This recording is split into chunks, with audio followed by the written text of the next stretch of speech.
What's up guys, Syiler here with One Legion TV, and I am back with another mount guide, this time something a little bit different. I'm going to be going through every single dungeon that drops a mount, from vanilla all the way up to current. If they drop a mount, I'll be going through them. Be it 100%, be it 1%, whatever the drop chance is, I'm going to be showing you where they are and who drops the mount, and we'll run through each dungeon as well. So we're going to be going through the east wall gate in Stratholme, which you can find in Eastern Plaguelands. You're going to click the gate, and we're going to head inside. It doesn't need to be on normal or heroic, as this dungeon only has a normal difficulty. And the mount we're going to be getting from this place will be the Reins of the Death Charger, which is on a 1% drop chance from Rivendare. So we're going to clear through the whole dungeon. Now don't mind me, I kind of take a bit of a slower approach to clearing it, as I still want some transmog gear from this place to sell and also need some materials. But putting that aside, we're going to run through, and basically the goal to get to the last boss is you need to clear out all three of these kind of like buildings that I'm heading inside. So you need to kill the boss that's in front of them, head inside, and then kill the 5 mobs inside them.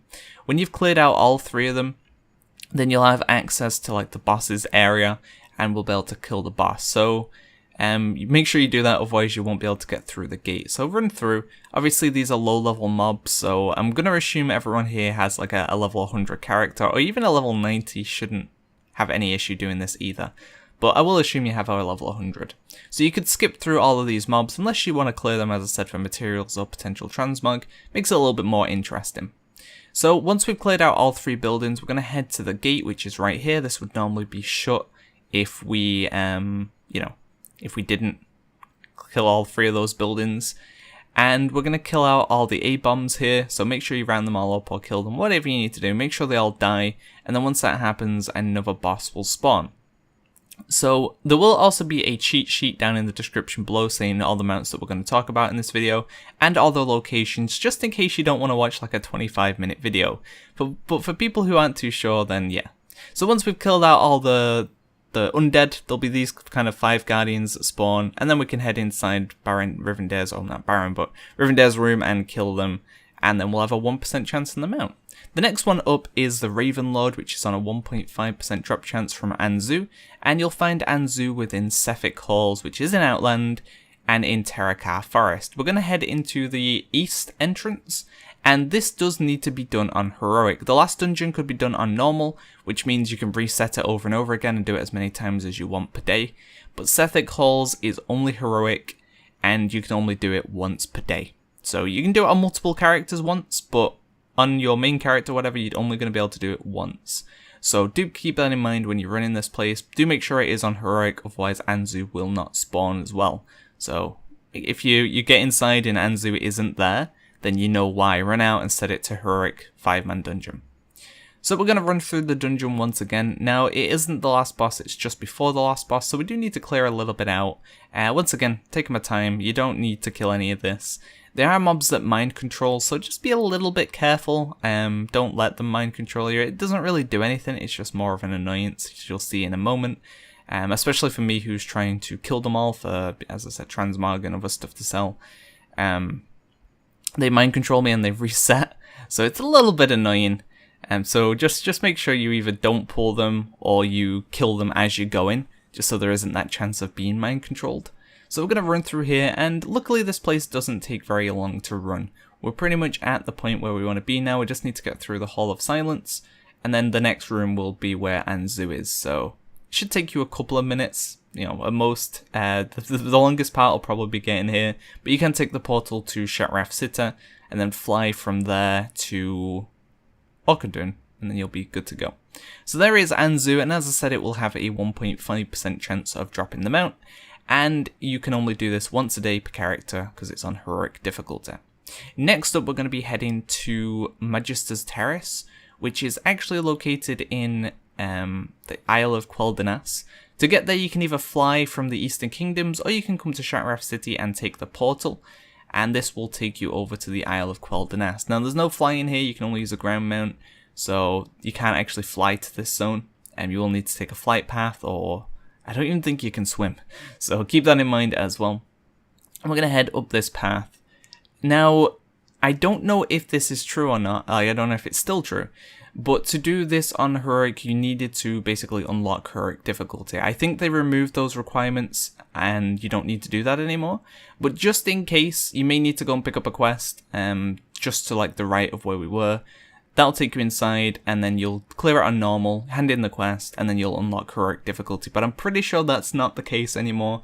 Just in case it is though, keep that in mind. That'll be why you can't actually enter on Heroic. And we do need to do this on Heroic to get the mount. So do make sure you are on Heroic 5-man difficulty. And a moment ago you could see the White Hawk Strider, and that is going to be on a 3.5% drop chance, so a fairly nicer drop percent chance, still kind of low. This is kind of one of the more common mounts people get, obviously because of the increased drop chance of it. There are some other things that you can get from this place. There is a toy that turns you into a blood elf. And there is also a pet that you can get, the Phoenix Hatchling. So there's a couple of other nice little things that you can pick up from this place too. Now we will need to clear to the last boss to have a chance of getting the mount. So we're going to run through the whole place once again and get to the last boss as quickly as possible. Or in my case, pull everything and kill everything. But hey, that's my style, you know.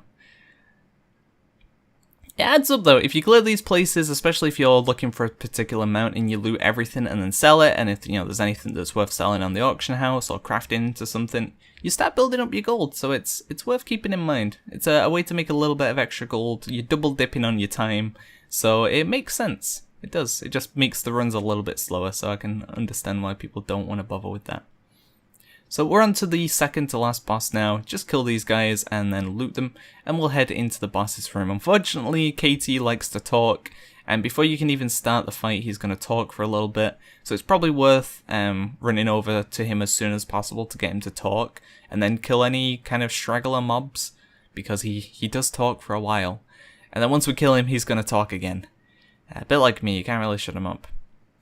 So eventually he is going to aggro, kill him, and then you'll have a 3.5% chance of getting the White Hawk Strider from him. And we get nothing though. So the next dungeon we're going to head to is the Blue Proto Drake. Now this is a Northrend mount, and you're going to get this from Utgarde Pinnacle. You need to do it on Heroic once again, and this is going to be on a 1% drop chance. So you'll find Utgarde Keep over along Howling Forge. And it's going to be on the north side. You'll find the Utgarde Pinnacle entrance. So there are two dungeons here, so do make sure you enter the right one. And once again, make sure you are on Heroic difficulty. So this will be a dungeon you can do once per day per character. So you're only going to have one shot at that Blue Proto Drake per character. Now this isn't quite the last boss, and there's quite a lot of stuff you can skip here. I'll explain a bit more on that in a second. There's one boss that you can skip that I don't. I completely forgot that it is skippable. But yeah, you can skip most of this trash and pretty much all of these mobs and get to the boss fairly quickly. So I definitely would recommend that. So it's down here, this boss right here, the one that's in this room once I get there, she starts talking and like Lich King's there and stuff. You can literally just walk right by her and into the next room. And then you can completely skip this encounter, you don't need to deal with it whatsoever. But for some reason I forgot and stick around and wait for the boss fight to actually start. But if you're clearing this place, you have no reason to do this whatsoever unless you want the extra gold or whatever. But this boss doesn't drop anything that we really want, you know, nothing of value. So you're completely fine to just skip it. You don't need to wait for this talking. And it does add quite a bit on it. It's like a 3-4 minute RP event. So yeah, it's definitely worth skipping just to save the time, really. And then we're going to head up here, head up the stairs, and then we're nearly to the boss that we need. We're nearly at Scadi, Scadi the Ruthless. So as mentioned, he will have a roughly a 1% chance of dropping the mount for us. Now this is a boss encounter as well, but we're just going to skip right through this, and we're going to head to the Scadi event. So what happens here is it's kind of like a gauntlet. It's going to be mobs that you have to run through and kill, but obviously at level 100 that is not an issue whatsoever. And then once you kill this final pack, you're going to start getting, well, not when you kill it, but mobs will start kind of spawning out of the gates, and they're going to drop these harpoons. You need 3 harpoons to bring the boss down. So don't just use them willy-nilly. Wait till the boss is in front of the harpoons, and then click the harpoons left to right or right to left, whatever. It's quicker that way, because they have like a slight cooldown. and the 3 harpoons will bring the boss down, kill the boss, and then you'll have about a 1% chance of getting that blue Proto Drake. The next up is the Bronze Drake, and this comes from the Infinite Corruptor in the Culling of Strathholme. So to get there we need to go to Tanaris, and I recommend going through, and not failing, I recommend going to Dalaran and going through the Caverns of Time portal. This mount is going to be on a 100% drop chance. It's kind of long to get, but you know, it's worth that little bit of time to get a 100% drop chance mount. So we're going to head to the Caverns of Time in Tanaris, and we're going to fly all the way down to the bottom. So just get to Tanaris whichever way you feel is better for you. You could take the portal to Uldum and fly across. You could take the portal to the Caverns of Time from Dalaran. You know, there's a few methods of actually getting here, so it's up to you which you take. And we're going to fly all the way down to the bottom of the Caverns of Time, where all the kind of raid and dungeon entrances are. And then we're going to fly kind of a little bit north and then just to the left slightly. You'll see it in a moment. And we'll be heading into the dungeon. Now, once again, this does need to be done on heroic difficulty. If you don't do it on heroic, you aren't going to get the mount. So do keep that in mind, and it is 100%, so once you run this place once, you don't really have any reason to run it again. So it's just down here, and you'll kind of start seeing these like human-looking houses. Take a left here, and head into the dungeon. Once again, make sure you are on heroic difficulty, as you will not get the mount if you're not. So head in. And there is quite a bit of RP in this dungeon, especially if it's your first time doing it. So if it's not your first time, you can speak to Nomi and say, you know, I already know what's going on here, let's cut ahead. If you haven't done it the first time, then I'm going to run through the longer method for you. And you'll have this first option, you'll have a quest, and you'll have to kind of discover these crates. But if you have the second option, then make sure you click that, as you're going to save a bit of time. So if this is your first time, you'll need to identify these crates, or maybe they fixed it, maybe you don't need to do this anymore, but I'll show you either way. So they'll have kind of like a glow on them. You'll run up to them, you'll use this item that you got, and you'll need to discover all 5 of them. So it takes a couple of minutes, but they're very obvious to see. They're always in the same place, I'm pretty sure, so it shouldn't take you too long to do this, especially if you're watching the video. You should pretty much know exactly where they are. So once we've got all 5, you can mount up again, and we're going to head all the way down this path, and we'll find Chromie again off to the side. Now, unfortunately, once we find Chromie, this is why it's better to skip this if possible, as it's going to be pretty damn long. If you don't skip all this, there's going to be quite a long RP event, which I am going to skip in the video just because you don't need to see it. It's a long RP event involving Arthas and stuff, and it takes a good few minutes. So once the RP event is over, you'll follow Arthas inside, and you'll speak to him again, and then this bit will take place, and then the dungeon actually begins. So from here onwards, what you're going to be doing is looking on your minimap, or press M and look on your main map, and you're going to want to look for a white flag. And the white flag kind of shows you where the next pack of mobs are. So I definitely would recommend making use of your map, otherwise it's kind of hard to tell where they are. And for some reason these bug out and they just keep running off. But you're going to need to kill through all of the waves, and then once you get through the first set of waves, the first boss will spawn. And then you get through the second set of waves, and then the second boss will spawn. And we do need to kill all the way up to the last boss. We don't need to kill the last boss, but we need to kill just before him. So it will take you a little while to get through this dungeon as well. But as I did say, it is 100% drop chance. And you'll notice a timer on the top. And that's basically how long we've got to get the mount. If that timer does reach 0, we fail, and you won't get the mount. But as a level 100 character, you should not even come close to failing the timer. So if you do fail the timer, you've either gone AFK or something bad has happened. So keep an eye on the map for those white flags, run over, get them killed as soon as possible. And then look around for the next set of flags. They do take a few seconds to spawn the next. And sometimes they can kind of be hid under the boss portrait.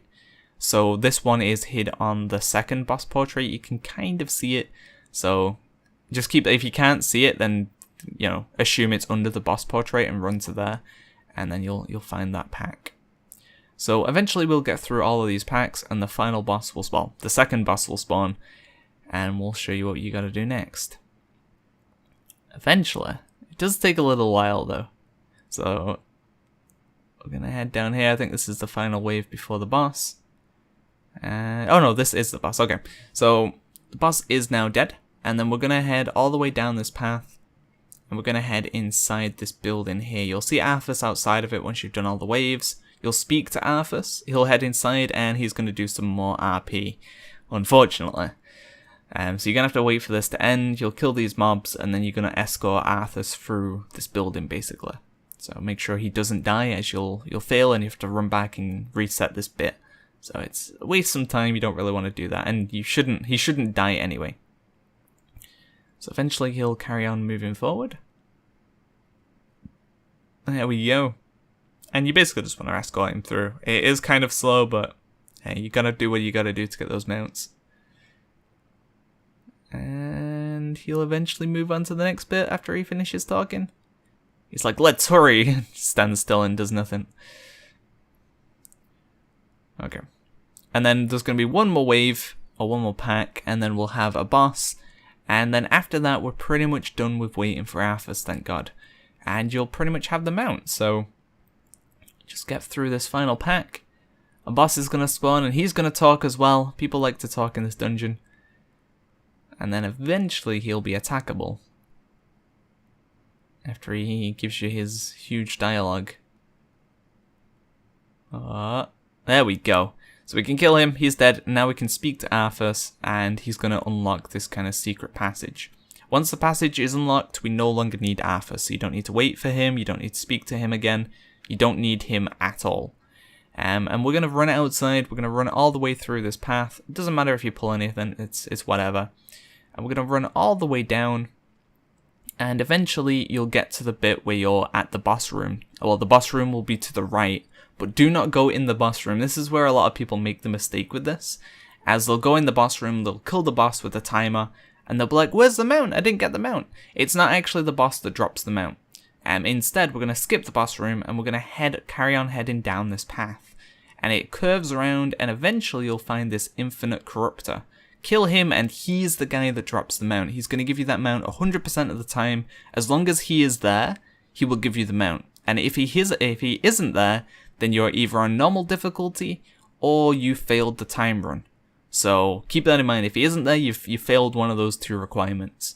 But he should be there, kill him, and 100% of the time you will get the Bronze Drake.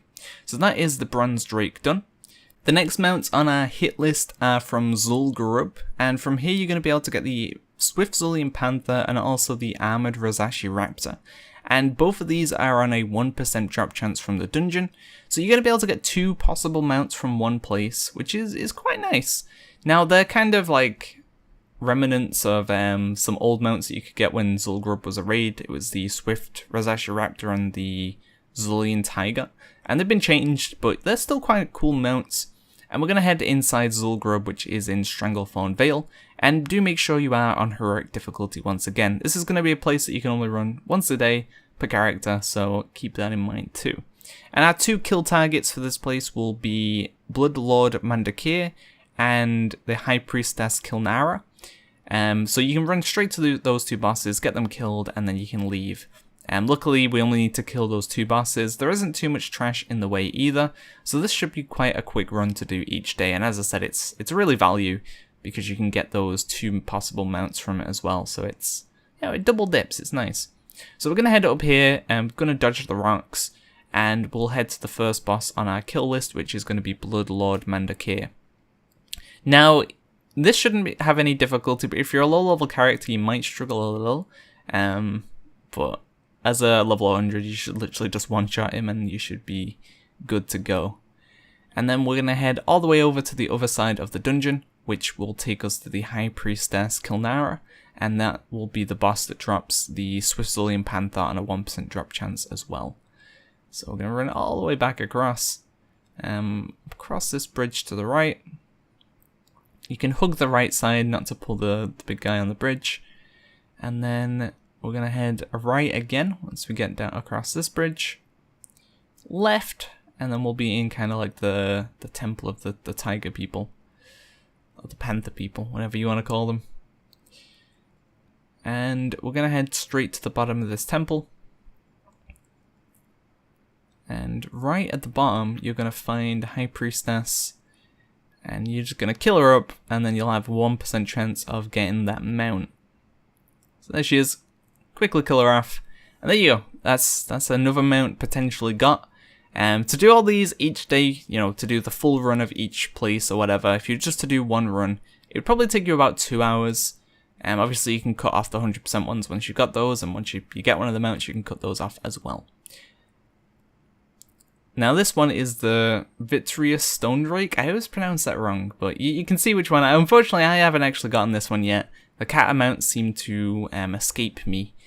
And this one is from the Stonecore in Deepholm. So if you haven't unlocked the Deepholm portal, you can pick up the quest from your mission board in your major city and head to Deepholm. Head inside the dungeon, and this place can be done on normal difficulty. So you can run this place as many times as you want. You can only do 10 runs an hour, and you'll get locked out. But once the hour resets, you can come back in. But yeah, you can essentially do as many attempts as the game will let you in one day. So you can keep farming this place up to try and get the mount. Now, first of all, you need to make sure you kill these trash packs, as Millhouse will be the kind of proc to make the boss spawn, which will let us go through the door. So make sure you kill those trash packs as you walk down. This should take you 1 or 2 AoE spells, and make sure Millhouse makes it to the bottom. And once Millhouse is at the bottom, then the boss will knock him off, and you kill the boss and head through the door. Then we're just going to head down this path, and we'll literally be here. Quite a quick run, really nice. And the best bit of this is there's a portal straight after, as long as you've not aggroed something like me. You'll be able to click this portal, and it'll take you out, well, it'll take you to the start of the dungeon. And you'll be able to just run out, reset, and run back in. So these runs are really quick to do. You can usually get your 10 runs done in about 10-15 minutes for the hour. So, you know, it's if you're bored, you're waiting for something, you could quickly pop in here and get the lockout done really quickly.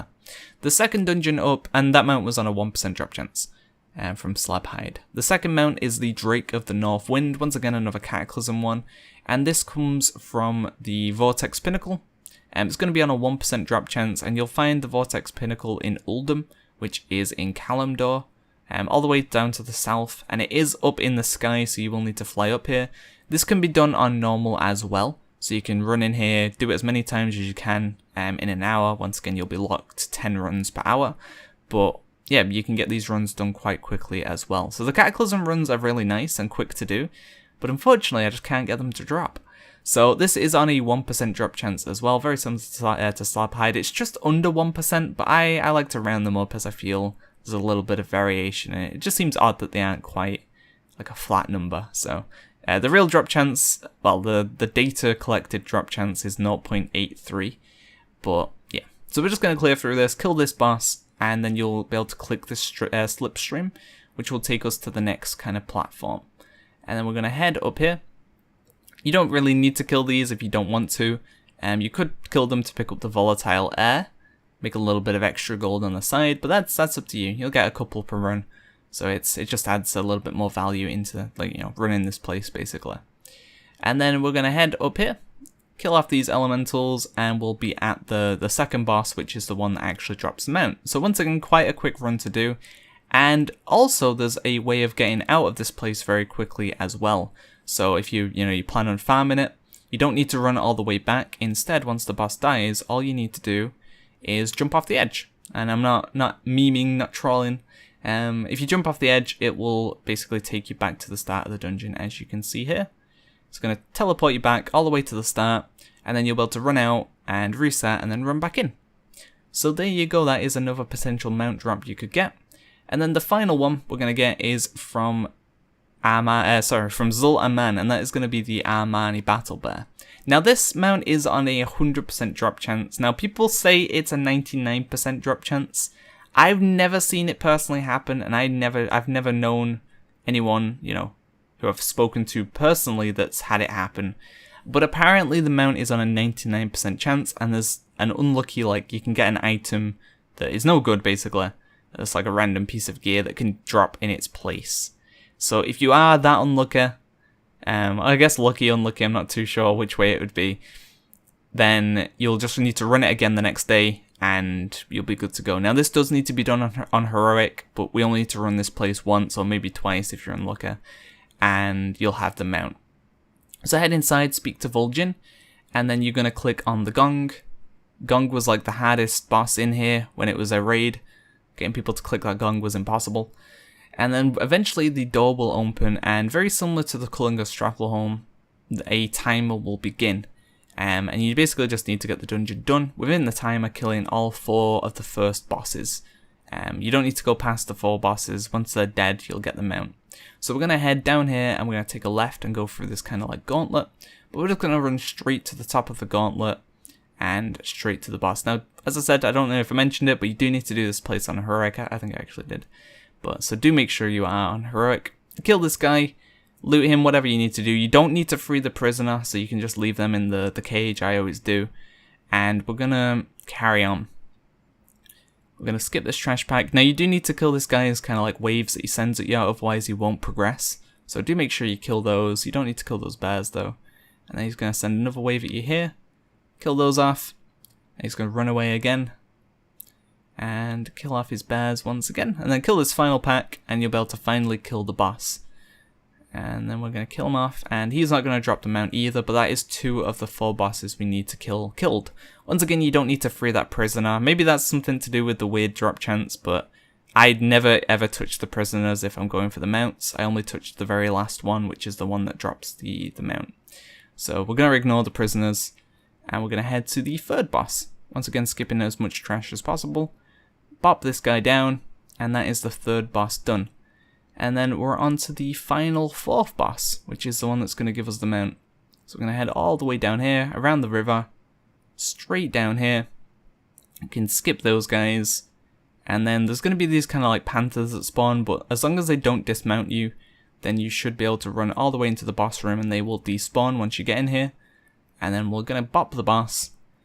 And we're going to free the troll from the cage. Now once this happens, this is the vase that we care about. The other ones, she's just going to run around and like open them, and you'll get like a gold or 2 from them.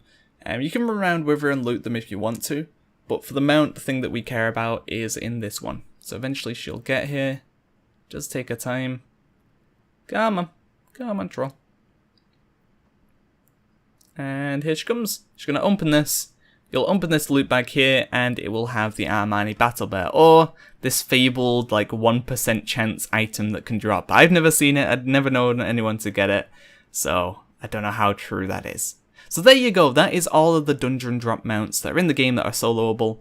So hopefully this guide has helped you out, and if you guys enjoyed it, I'll put together a raid version as well. If you guys want to see all the different mounts that can drop from raids, I'll put it together like a complete guide for that too. So thanks for watching. Oh, and I didn't mention Zul'Aman is located within Ghostlands, which is north of Eastern Kingdoms. My bad. So thanks for watching, guys. Look out for more guides coming soon. See ya.